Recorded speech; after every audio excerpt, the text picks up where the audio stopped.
Ngidap da kajing sungkumen ka bakraw do kata-kata baya ka ni ka film karam ngin sawan sa joy. Dan iin dan masusuyan.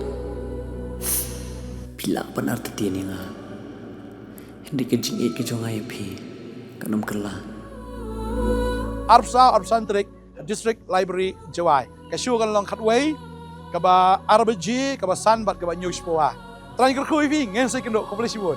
Amen.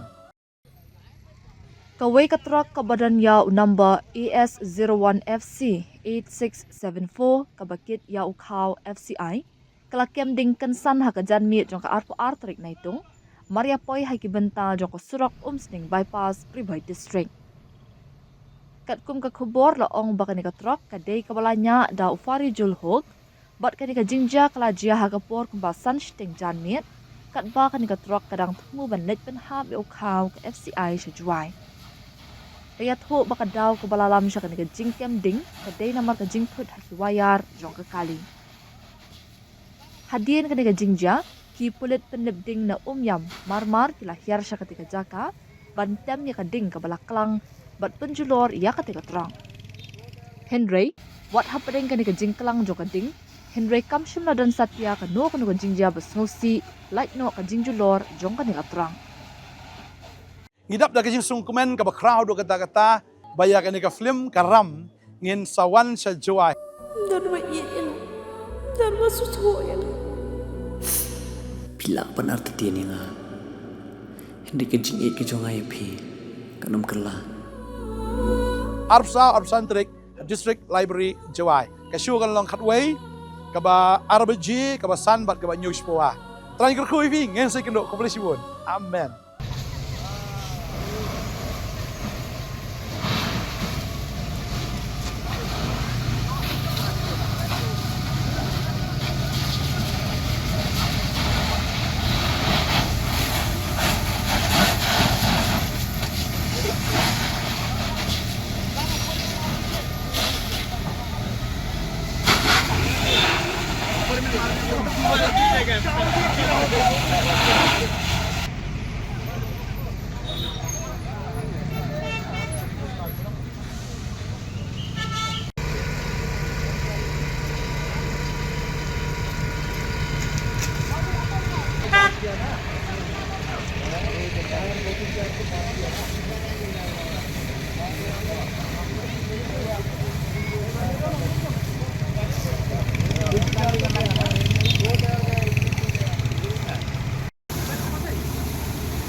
हम रनिंग में आया है, गाड़ी हिट भी नहीं हुआ है। ऐसे इधर में आया तो गाड़ी में धुआं निकल गया है। धुआं निकलने के बाद में हम गाड़ी रुका है तो उसके बाद में देख रहा है गाड़ी में आग लग गया है। मतलब हिट भी नहीं हुआ है, गाड़ी को हम लोग चलाता है, अब खुशबू मालूम होता है ना, जलने का बाद डीजल गिरने का खुशबू हम लोग मालूम होता है।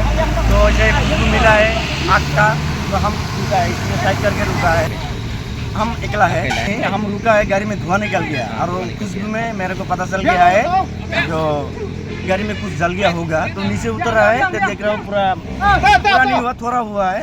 तो होने के बाद में हम इधर साइड कर दिया गाड़ी है जुआई के लिए। चावल है? हाँ सर, जॉय लेने के लिए। हाँ सर। मतलब अंदर का भी जल गया ना? क्या अंदर भी थोड़ा जला है? जला है। हाँ सर।